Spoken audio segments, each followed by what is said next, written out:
I have struggled to tell the idea that time is the fourth dimension, and to make it in a way that people would understand. And it's been hard to get that under a minute. This morning, TikTok gave me 3-minute videos, so please stay till the end. I know it's hard to understand, but I think you'll find it enlightening, and I've made this as I think I've found a way to explain it to people who've really struggled to understand the fourth dimension. Okay, so this apple is a very special apple because it is sentient. We have granted it the awareness of its own existence. We have granted it memory. However, it can only perceive in two-dimensional space. Okay, so how does it see itself? And some people would say, like a picture or a photograph or a reflection in a mirror. Those are two-dimensional representations of three-dimensional space.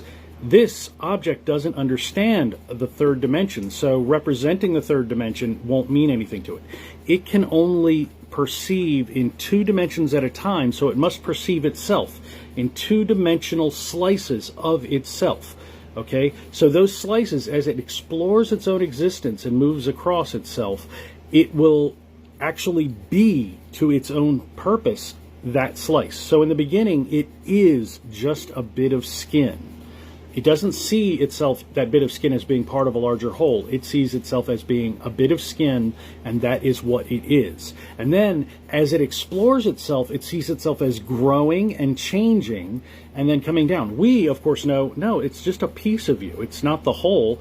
It doesn't see it that way, okay? So in the beginning, I am a bit of skin. I am a bit of skin and fruit. I am a bit of skin. I'm mostly fruit and a little bit of skin. I am almost all fruit. And then suddenly, I have seeds. I'm sentimental. I imagine the part when the apple has seeds, it would think that's a magical part of its existence. And then as it nears the end, though, it starts to get afraid because it will stop existing.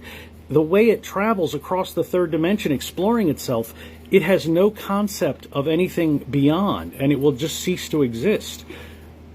We who can see the third dimension go, no, you're there. You're there in the third dimension. You exist. You're not just slices, but it doesn't know that. It can't know that.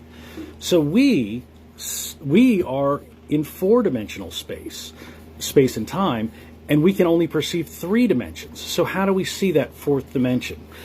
We see it in 3-dimensional slices. Okay, and each slice we call the present. And those slices stack up in our memory and they become a construct we call time.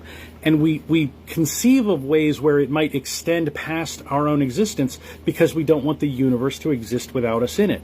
But all of us has always been in all of the universe.